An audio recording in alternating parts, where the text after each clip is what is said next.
Bonsoir Elisabeth Badinter. Bonsoir. Merci infiniment d'être avec nous ce soir dans C'est pas tous les jours dimanche. Vous êtes historienne, philosophe au sujet d'études. Les Français les connaissent bien, le féminisme, le rôle des femmes dans la société, la maternité. Autant de sujets qui sont abordés dans votre dernier livre que vous publiez aux éditions Flammarion et Plomb. Messieurs, encore un effort, et on voit le sous-titre juste en dessous. Être mère n'a jamais été aussi difficile. Vous y décortiquez les raisons d'une crise de la natalité, mais aussi d'une certaine manière de la maternité. Juste avant de commencer cet entretien, je précise aussi à ceux qui nous regardent que nous attendons la prise de parole du président de la République qui en ce moment même est en visite d'État en Allemagne et qui doit dans quelques instants prendre la parole. Nous écouterons donc aussi, Madame Badinter, le président de la République. Mais je reviens à ce livre et ce titre.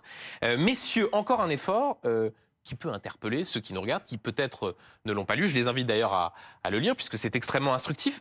Quel est cet effort que vous demandez, que vous nous demandez aux hommes, Elisabeth Badinter? Et je demande, je prie humblement, parce qu'il n'y a pas de loi possible pour l'imposer, que les hommes, quand ils sont en couple, Oui. et surtout quand ils sont pères, partagent à égalité les charges privées de la famille, et voilà, du ménage, des petites choses de la vie. C'est les petites choses de la vie Oui. qui peuvent vous user formidablement.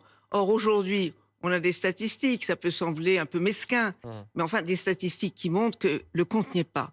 Et c'est peut-être une des raisons pour lesquelles les femmes font peut-être moins d'enfants qu'elles n'en auraient fait en d'autres temps. Oui, parce que dans ce livre, vous décortiquez, et c'est intéressant, chiffres à l'appui, la baisse de la natalité dans les pays européens, mais pas seulement dans les sociétés Industrialisées. industrialisées, absolument. Pour vous, c'est un facteur à côté duquel on passe, parce qu'on entend souvent dans les débats la question des crèches, la question parfois des allocations familiales aussi, Oui. cette inquiétude qu'il peut y avoir de parents qui disent au fond, est-ce que je veux avoir un enfant avec la société dans laquelle on vit, avec le risque climatique? Vous vous dites, on passe trop rapidement à côté de la question de la répartition des rôles dans le couple. Absolument. Et c'est quand même une donnée qui concerne à peu près tous les pays industrialisés, donc les plus riches, l'Occident, etc. Je vous donne juste un exemple. Mhm. En Corée du Sud, qui est le pays qui fait le moins d'enfants, Ouais.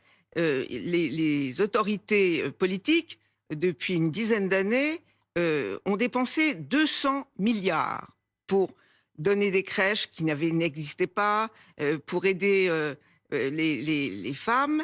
Mhm. Eh bien, ça n'a pas fait Ça bouger. n'a pas marché. Non seulement ça n'a pas marché, mais la dénatalité continue de baisser, enfin d'augmenter, je veux dire. Il y a un passage très drôle dans votre livre sur le fait que les hommes n'aideraient pas assez. Vous citez cette phrase récurrente selon vous, hein, chacun se reconnaîtra, mais tu ne me l'as pas demandé.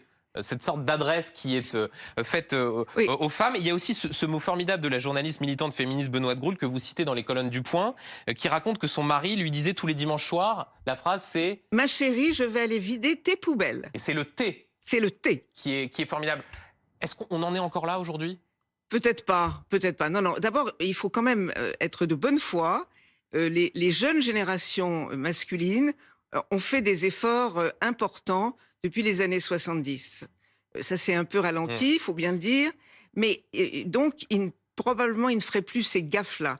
Mais c'est tellement... Je ne crois pas qu'il y ait une seule femme qui n'ait jamais entendu son compagnon Mhm. lui dire Ah, mais telle tâche, mais tu me l'as pas demandé. Oui. Alors qu'en fait, il ne faut pas demander, il faut juste... Et il faut juste avoir l'initiative. Ouais. Or, je considère que l'initiative, en ce qui concerne des travaux de la maison et des enfants, n'est pas partagée par les hommes. Ils n'ont pas ça. Vous réhabilitez aussi une expression très actuelle, celle de charge mentale pour les femmes et les mères. Vous dites que c'est le nouveau mal du siècle. Pour vous, ça c'est véritablement une sorte de nouvelle frontière à conquérir, cette question d'une charge mentale qui puisse être plus Ah, égalitaire? mais absolument, parce que ça aussi, c'est une des raisons pour lesquelles les femmes font moins d'enfants. Quand vous avez la double journée de travail, on dit bien double journée de travail pour les femmes, on ne le dit pas pour les hommes. Quand vous avez ça, plus qu'il faut s'occuper de tous les petits détails de la vie de la maison, des enfants. Le vaccin. Voilà, le vaccin qu'on a oublié de refaire, les chaussures qui sont trop Ouais. petites, tous ces détails de la vie, vous oubliez des tas de choses, vous courez tout le temps. Eh ben je veux dire, ça relève de la charge mentale des femmes. Alors, je ne dis pas qu'il n'y ait pas de charge mentale pour les hommes professionnellement, il y en a Ouais. bien sûr. Mais euh, ceci pour vous dire que il me semble que la grande raison pour laquelle on fait moins d'enfants, c'est la contradiction absolue entre deux impératifs de notre société qui sont nouveaux, Mhm, vingtaine d'années. mhm. D'une part, les femmes veulent avoir effectivement une vie un peu plus douce, un peu moins de culpabilité parce qu'on ne fait pas tout bien, un peu plus de repos, moins de stress, etc. D'une part, donc, elles demandent, elles aussi, je dirais, un peu de mieux. Oui. Et de l'autre côté, jamais la maternité n'a été aussi lourde pour les femmes. Mhm. Donc, au moment où les femmes voudraient bien, comme les hommes, dire un peu de vie C'est-à-dire qu'au moment où la personnelle, révolution féministe a oui, pris de l'avance, il oui, reste ce poids-là. il reste ce poids-là, parce que d'un côté, c'est la mère qui se dit, la femme qui se dit un peu moi d'abord, Mhm. de temps en temps, et la société qui a inventé, enfin, c'est pas la société d'ailleurs, c'est les Américains, mais enfin, c'est Ouais, venu en France, une éducation qu'on doit à ses enfants, qu'on appelle l'éducation bienveillante, ouais. qui est d'une lourdeur quasiment insupportable quand vous avez une double journée de travail. En vous lisant Elisabeth Badinter, j'ai repensé à une déclaration d'une députée écologiste, Sandrine Rousseau, qui avait fait débat. Elle avait évoqué la possibilité d'un délit pour non-partage des tâches ménagères. Est-ce que ça vous fait sourire? Est-ce que vous vous dites, bon, c'est trop Non. sérieux pour qu'il y ait ce genre de proposition? Ou est-ce que vous dites, bah, à un moment donné, il faudra y arriver? Mais non, pas du tout. C'est pas possible. On va pas faire rentrer la politique, la justice au sein de la vie familiale. Mm. Il faut donc convaincre. Et je pense que les jeunes générations peuvent entendre mieux que leur père, de dire c'est la justice. Voilà. Et si vous voulez avoir des rapports les plus doux Mm. avec votre compagne, partagez. Mais pas au point de judiciariser, Ah non, évidemment, la à mes question yeux, de... il n'en est même pas question. Ouais. Vous évoquez aussi parmi les difficultés d'être mère ce que vous appelez un diktat, le fait d'arrêter de boire et de fumer pendant la grossesse. Alors c'est un passage qui a beaucoup fait réagir, notamment lors de vos précédentes interviews, notamment sur les réseaux sociaux. Est-ce que le mot diktat est bien choisi? Parce que certains ont répondu, notamment des médecins, ont dit mais c'est une question de santé publique en fait, le fait de ne pas fumer, de ne pas boire pendant la grossesse. Écoutez, fumer une cigarette de temps en temps ou boire un verre de vin rouge le soir, c'est ce qu'ont fait les générations antérieures Hum, qui n'ont pas eu des résultats épouvantables du point de vue neurologique, etc.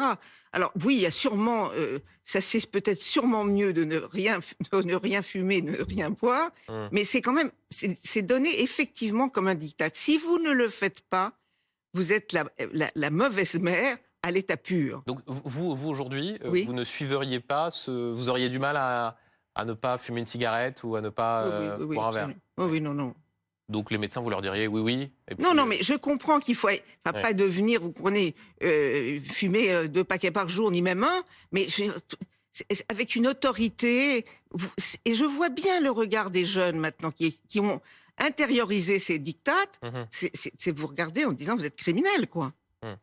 Heu, il y a toute une partie intéressante aussi sur la question de la natalité et moi ce qui m'a intéressé aussi, c'est vous dites, au fond il ne faut pas laisser cette question, à l'extrême droite. Souvent on considère que ça fait partie des thématiques qui sont celles de l'extrême droite. Il peut aussi y avoir un discours de gauche, et vous évoquez le fait que parfois la réponse de la gauche, c'est de dire, face à une natalité et à une démographie qui baisse, il faut, avoir recours à l'immigration. Est-ce que ça c'est une, solution pour les sociétés occidentales de dire on compense cette baisse de la démographie par le recours à l'immigration? Écoutez, oui, en fait, en général, quand on dit ça, c'est pour dire que, c'est l'immigration qui se substituera, aux aux travailleurs, intellectuels ou Ouais. manuels que nous n'avons plus puisqu'il y a Absolument, une moins question de la d'enfants. main-d'œuvre aussi, ouais, Voilà, c'est tout à une fait. question de main-d'œuvre et les économistes et politiques pensent à ça d'abord. Mais, i je pense que l'immigration, pour, comment dirais-je? Combler les manques des mères, locales, Mmh. n'est pas une bonne idée et surtout pas en ce moment. Pourquoi? Pourquoi? Parce qu'on a un mal fou à intégrer. On a un mal fou à intégrer les populations, de cultures différentes, de valeurs différentes, de principes différents, de religions différentes et pour intégrer, pour bien intégrer, il faut que la société sache recevoir. Mais il faut aussi que la personne étrangère qui arrive pour s'installer Mmh. définitivement dans un pays à la culture différente, il est indispensable qu'il fasse des efforts. Vous considérez qu'aujourd'hui, il y a un problème Ah bah oui. d'intégration? Bah, bien sûr qu'il y a un problème d'intégration de certains, mais regardez les problèmes que nous avons avec l'école laïque, Ouais. et pas seulement l'école laïque. Enfin, il y a une espèce d'entrisme d'une petite minorité d'islamistes Mmh. militants voilà, qui met qui pose un problème considérable pour notre principe de laïcité. Enfin, c'est évident. Mmh.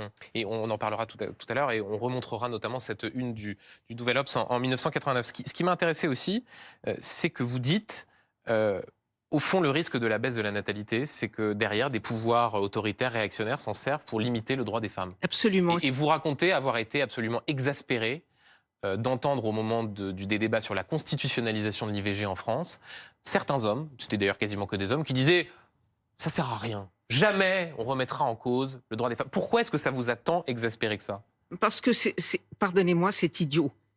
Rien n'est irréversible. Et s'il y a bien une période aujourd'hui où on a lieu de voir que rien n'est irréversible, Mmh. y compris la guerre par exemple, il faut être vraiment d'une naïveté stupéfiante. Et ces hommes, c'était en particulier des sénateurs à la Ouais. télévision, On en a euh, reçu quelques-uns ici d'ailleurs. qui ont complètement oublié que la plus grande démocratie du monde, Les États-Unis. les États-Unis, ont limité et même permis qu'il n'y ait plus d'avortement dans plus d'une dizaine d'États américains.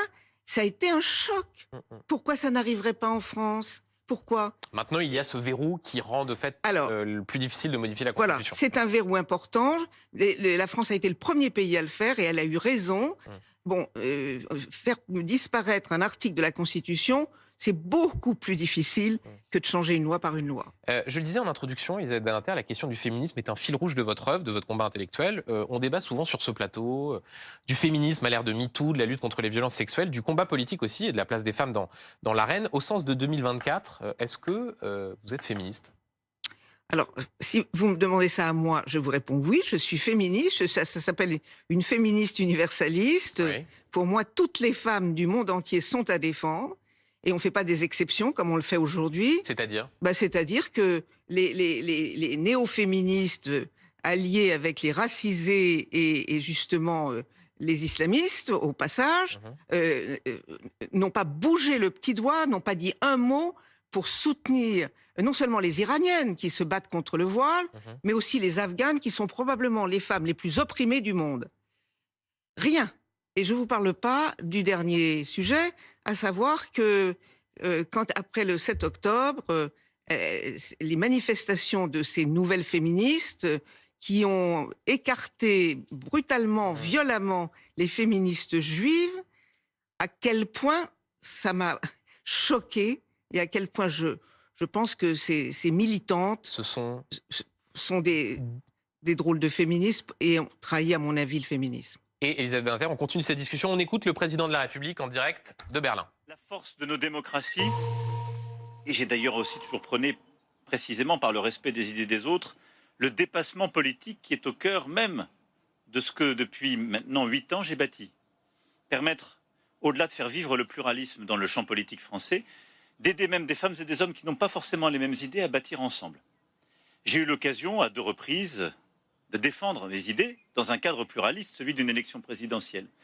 Ce que je rappelais simplement à certains de vos confrères, c'est que ce n'est pas moi qui ai choisi un adversaire qui est l'extrême droite. Ce sont les Français qui me l'ont donné à 2 reprises au 2e tour de l'élection présidentielle. Je ne suis pas candidat aux élections européennes. Et donc, je ne cherche pas à débattre avec, dans le pluralisme, tous les candidats aux élections européennes. La tête de liste de la majorité présidentielle le fait et le refera. Par contre, contrairement à beaucoup, je ne m'abutis pas à l'idée que le Rassemblement national serait un parti comme les autres. Et donc, quand il est placé en tête des sondages, je considère que ce parti, qui par ses idées menace l'Europe, précisément parce qu'il est anti-européen par construction et nationalisme, eh bien c'est la responsabilité du président de la République de lever ces ambiguïtés. C'est dans ce cadre-là que j'ai proposé ce débat, exceptionnel, mais assumé, et strictement dans ce cadre-là. Donc, vive le pluralisme, et vivent tous les candidats, mais vive aussi la défense de l'idée de République, la démocratie et l'Europe, et ne faisons pas de confusion en mettant tout le monde sur le même pied. C'est la position que j'ai toujours défendue, celle que je continuerai de défendre. C'est pour ça que, défenseur de l'Europe, je considère que c'est ma responsabilité particulière de m'engager dans le débat européen, même comme président, pour démasquer, si je puis dire, les idées du Rassemblement national, comme l'a d'ailleurs fait le Premier ministre il y a quelques jours. Et c'est important. Parce que, je le rappelais tout à l'heure, le paradoxe dans nos pays, c'est que les extrêmes, en particulier les extrêmes droites et les mouvements nationalistes, apparaissent séduire. Mais souvent, nos compatriotes oublient que si ces partis avaient été aux responsabilités, tout ce qu'ils saluent de l'Europe ne serait pas. Si le Rassemblement national et ses confrères, la FDIC et tous les extrêmes, avaient été aux manettes pendant les 5 dernières années, pas de vaccin européen, Spoutnik ici, chloroquine ailleurs, pas de réaction face à la guerre d'agression russe en Ukraine, soutien à la Russie, abandon de l'Ukraine immédiat, pas de plan de relance européen, on est nationaliste, défense chez nous. Pas de pacte d'asile et d'immigration pour nous protéger en frontières communes. Là où la France et l'Allemagne, je le rappelle, n'ont aucun immigré qui arrive sur notre sol par parachute ou par mer. Ils arrivent par d'autres frontières. Et donc il faut de la coopération européenne. Et donc rien de leur discours ne tient et n'aurait juste accru les situations difficiles que nous avons connues. Avec les extrêmes droites en Europe, au pouvoir depuis 5 ans, appauvrissement, division, soutien de la Russie, abandon de l'Ukraine, et moins de démocratie. C'était ça le bilan. Et donc on ne peut pas venir plaider en quelque sorte un plan en prenant tous les dividendes de ceux qui ont fait le contraire en disant vous savez ça va bien se passer avec nous. C'est trop simple. Il faut le démasquer et le débusquer. Voilà. Mais c'est la différence que je fais avec tous les autres candidats du champ républicain. C'est le travail des têtes de liste de débattre avec eux.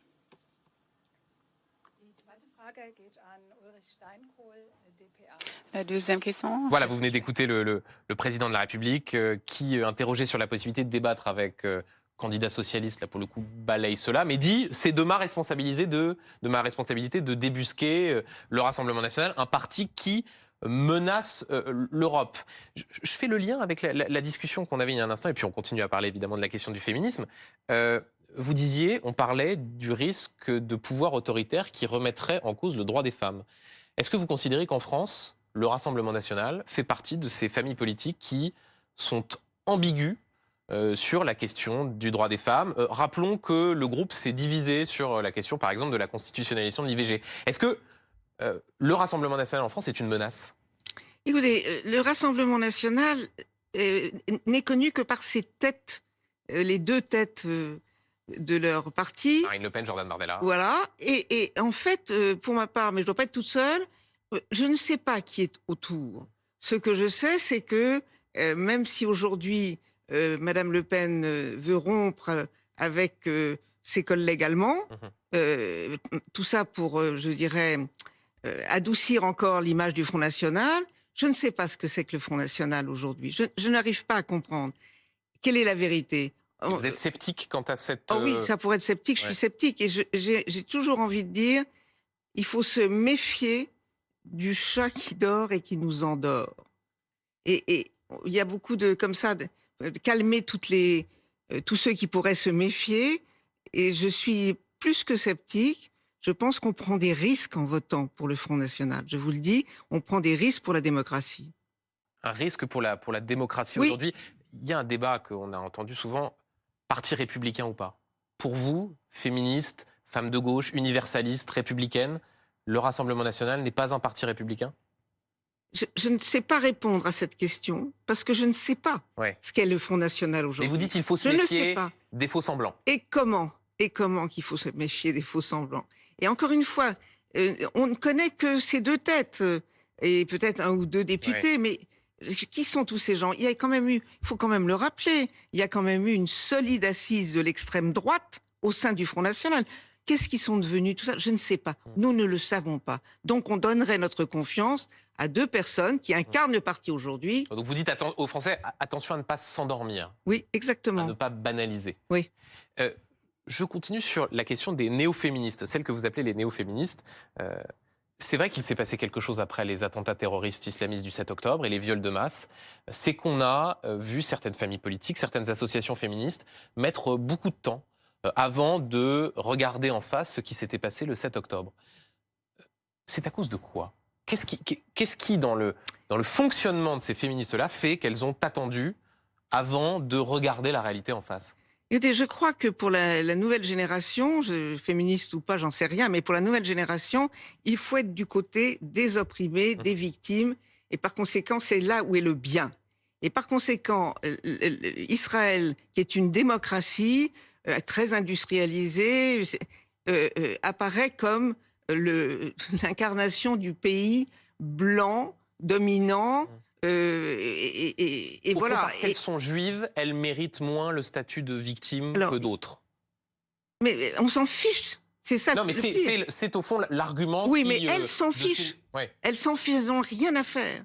Et c'est là où c'est absolument stupéfiant pour des féministes, celles qui se disent féministes, Ouais. c'est que rejeter une partie des femmes qui voulaient manifester à propos du 7 octobre, c'est pour moi la contradiction absolue du féminisme. C'est pas possible et c'est assez ignoble pour dire la vérité.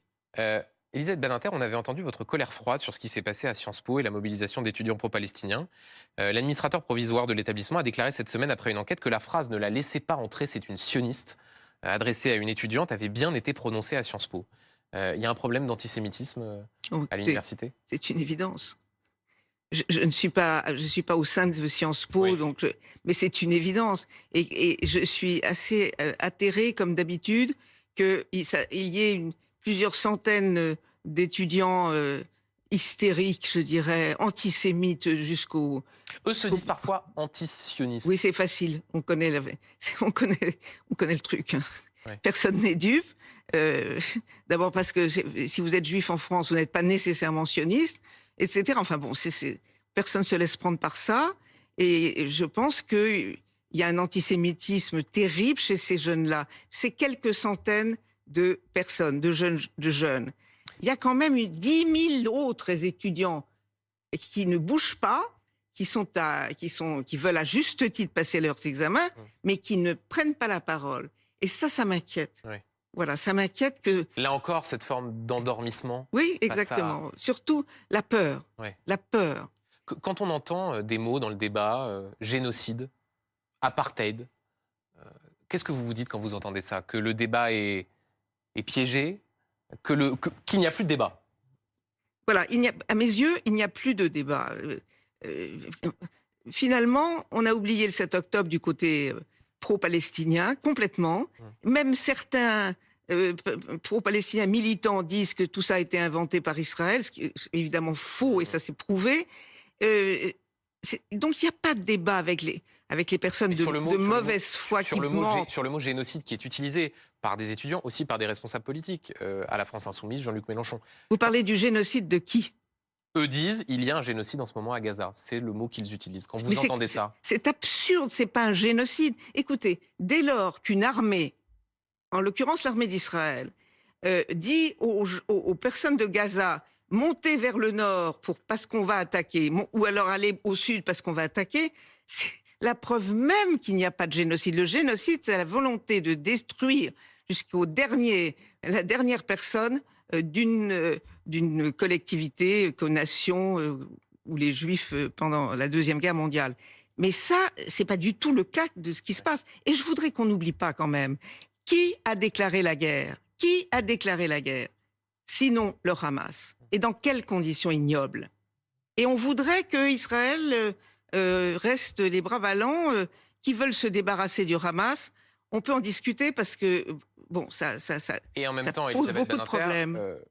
On voit aussi la situation à Gaza, les plus de 35 000 victimes, bilan donné par le ministère de la Santé du Hamas, mais on voit les images, on voit le carnage qui est en cours. Il y a aussi une jeunesse, on parlait de la jeunesse tout à l'heure, qui se mobilise face à ces images d'horreur d'enfants qui sont tués dans la bande de Gaza. On n'a jamais fait ça pour la guerre en Syrie. Jamais, dans aucune guerre, on a fait ça. C'est la première fois qu'on fait ça. C'est la guerre, c'est épouvantable, mais c'est la guerre. Qu'on arrête ça d'une façon correcte, convenable, que les otages soient rendus tout de suite, qu'il y ait donc une possibilité d'échange. Mais franchement, parler de génocide, c'est une honte, c'est un non-sens historique, c'est une ignorance crasse, voilà. Dans les colonnes du Figaro, vous dites la chose suivante, ce n'est plus l'extrême droite qui est à la pointe de l'antisémitisme, c'est l'extrême gauche, c'est quand même un renversement complet de l'histoire. Pour dire les choses, à qui est-ce que vous pensez quand vous dites cela, l'extrême gauche? C'est quoi? C'est la France insoumise, Jean-Luc Mélenchon? C'est tout ce que j'entends justement, que ce soit, oui, bien, je vais pas, Non, non, je vais pas citer des bien sûr. noms, mais ce que je veux dire, c'est que oui, ce sont des partis qui ont pris, et c'est leur droit, pris parti pour le Hamas, pour les Palestiniens, mais en vérité pour le Hamas, et qui ont des propos absolument stupéfiants, qui sont proprement parlé de l'antisémitisme. Alors, c'est facile après pour Elisabeth des... Badinter, je vous coupe une fois et on écoute le président de la République. On reprend juste après. Écoutez. Très important et une préoccupation qui a justifié ce déplacement de cette semaine. Donc je renvoie déjà à ce que j'ai dit en particulier dans la conférence de presse conclusive. J'ai confiance dans l'esprit de responsabilité de toutes les parties prenantes. Et donc je ne vais pas faire de politique fiction pour dire ce qui se passera dans un mois. Quant aux questions de référendum, j'ai juste rappelé ce qu'était la Constitution. C'est qu'une fois qu'un texte constitutionnel, une réforme constitutionnelle est votée dans les mêmes termes par les deux chambres, à ce moment-là, le président a le choix de la soumettre au Congrès ou au référendum. C'est une lecture de la Constitution, pas l'expression d'une intention. Et donc la priorité est au calme, au retour au calme, à l'esprit de responsabilité. C'est ce que j'ai appelé de mes voeux et rappelle vraiment chacune des parties prenantes à cela. Vierte Frage an Thomas Walde. D'entendre le président de la République qui, Quatrième une nouvelle question, fois, a Thomas Walde. appelé à un retour au calme en Nouvelle-Calédonie. Elisabeth Badinter, gymnastique intellectuelle, on revient sur le sujet qu'on était en train d'aborder. Encore une fois, femme de gauche, vous considérez qu'une partie de la gauche, maintenant, désormais, est frappée du sceau L'extrême gauche. de l'extrême gauche. De l'extrême gauche. Est pas de la- frappée du sceau d'une ambiguïté avec l'antisémitisme, ou carrément que c'est une extrême gauche qui est antisémite aujourd'hui? En tous les cas, c'est une extrême gauche qui suscite, provoque et assume des propos qui sont antisémites. Voilà, c'est tout. Et la façon dont ils ont traité ce qui s'est passé tout de suite après le 7 octobre montre que vraiment, ils sont antisémites. Ça vous inquiète de Parce voir qu'enfin- que des Français, que des jeunes sont séduits? Bien sûr que ça m'inquiète. Et qu'est-ce on a assisté la semaine dernière à une tentative de brûler une synagogue. Absolument à Rouen. Mais tout ça, ça prend c'est de plus en plus fort. Il y aura peut-être d'autres synagogues et peut-être d'autres attaques. En plus, c'est manipulé par les Russes. Enfin, écoutez, je pense que il faudrait qu'il y ait vraiment une union de tous les politiques Vous pour considérez dire que non à le ça, non à sursaut ça. Vous considérez qu'il n'y a pas suffisamment de sursaut face à l'explosion de l'antisémitisme? Écoutez, je pense que le gouvernement fait ce qu'il peut Ouais. et qu'une grande partie fait ce qu'elle peut, mais c'est toujours pareil. C'est l'extrême gauche qui excite les jeunes et qui les pousse vers ce chemin de l'antisémitisme. C'est grave, c'est gravissime. Encore un mot sur ce sujet. Avant de parler de laïcité et de cette fameuse une du Nouvel Observateur, la semaine a été marquée par les réquisitions du procureur de la Cour pénale internationale qui a requis en même temps un mandat d'arrêt international pour le chef du Hamas à Gaza, Yahya Sinwar, mais aussi pour Benjamin Netanyahou, le Premier ministre israélien, son ministre de la Défense Yoav Gallant. Plusieurs diplomaties occidentales ont dit refuser la moindre équivalence entre les deux parties. Je rappelle que Robert Badinter, votre mari, disparu en février dernier, a été toute sa vie un ardent promoteur de la Cour pénale internationale. Il en a été même l'inspirateur, Oui. l'un des principaux inspirateurs. L'eau a coulé depuis la constitution de cette Cour. Comment est-ce que vous avez vu ces réquisitions du procureur? Mais comme une trahison de l'objectif au départ. Pourquoi? Pourquoi? Parce que c'est inadmissible, si vous voulez, qu'on mette à égalité cette démocratie dont j'ai expliqué tout à l'heure qu'il n'y a pas de volonté de génocide du tout, et des terroristes qui ont pratiqué des choses atroces, abominables, sur les enfants, les mères, les machins, qui ne viendraient jamais à l'idée, à mon sens, de démocratie, et d'Israël en particulier. C'est une négation, parce que j'entendais hier je crois que c'était hier, un discours de Jean-Luc Mélenchon à la Tribune qui citait des mots de votre époux Robert Badinter en référence à ce qu'il disait sur la justice internationale. Vous avez le sentiment, au fond, que cette décision, c'est une sorte de trahison de l'esprit Non, mais qu'il en ce promouvait? moment, il y a pas mal de personnes qui se servent du nom de mon mari. La Cour pénale internationale a maintenant aujourd'hui 20 ans, je ne peux pas dire la date exacte. Il s'est passé beaucoup de choses et les procureurs changent, c'est pas toujours les mêmes, c'est pas ceux d'origine. et qui peuvent effectivement se détourner du chemin qu'on voulait qu'elles prennent. Qui était tracé. Je le disais, cette une du magazine en 1989, celle du Nouvel Observateur, au moment de l'affaire du foulard de Creil. Je rappelle pour nos téléspectateurs, 2 élèves qui refusent de retirer leur voile islamique au collège. Vous lancez cette adresse avec, on le voit, Régis Debray, Alain Finkielkraut. Prof, ne capitulons pas.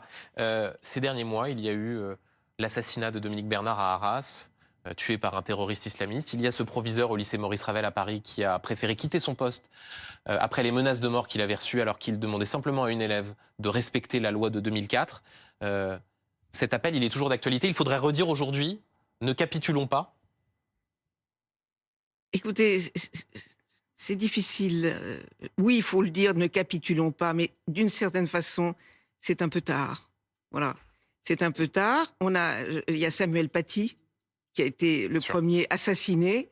C'est toujours les mêmes qui assassinent ou qui menacent, etc. Donc, je pense que plus on attendra, moins ce sera possible de rétablir la laïcité dans son authenticité. Mais il ne faut pas perdre espoir, il faut se battre. Quand vous dites c'est trop tard, ce qui est frappant quand on regarde les sondages, notamment chez les jeunes générations, c'est la difficulté à comprendre le principe même de laïcité. Au fond, vu comme une sorte de vieux concept un peu poussiéreux, qui serait contraire à ce qu'on entend, contraire à l'égalité, alors même que c'est la condition de vivre ensemble. Quand vous voyez, encore une fois, ces jeunes générations, c'est ça qui vous dit parfois que les choses risquent d'être compliquées dans les années à venir. Pardonnez-moi, les jeunes générations, elles sont là pour apprendre et pas pour empêcher de parler quand on parle d'un sujet qui les embête. Voilà, et ils sont faits pour écouter, apprendre et faire des efforts, un peu d'abstraction. Et c'est pas à eux de faire la loi. Ce qui est beaucoup plus gênant, c'est que on voit une nouvelle génération de jeunes professeurs qui sont dans l'optique, chacun fait ce qu'il veut. La liberté, c'est je fais ce que je veux. Eh ben non, il y a des lois, il y a des principes, et là on est en train de les détourner. Voilà. Une toute dernière question, Elisabeth Badinter. Le 14 février dernier, un hommage était rendu à votre mari Robert Badinter. La place Vendôme était noire de monde. On voit les images et ce portrait magnifique. Qu'est-ce que vous retenez de cette journée d'hommage? La foule, les discours, ce qui revenait dans les témoignages des kidams aussi bien que des personnalités qui disaient on a perdu une grande conscience. Qu'est-ce que vous retenez? Je retiens les personnes qui sont venues, qui ne pouvaient pas s'asseoir et qui sont venues nombreuses. Et je leur suis d'une grande, grande reconnaissance. Voilà. Je voudrais qu'on s'arrête là, s'il vous plaît. Bien sûr, et on entend votre émotion et je me permets de vous dire qu'on la partage. Merci infiniment, Elisabeth Badinter, d'avoir été l'invitée de C'est pas tous les jours dimanche. Je rappelle votre livre que j'invite nos téléspectateurs à lire. Messieurs, encore un main fort. Être mère n'a jamais été aussi difficile. Merci infiniment pour Merci à vous. cette interview.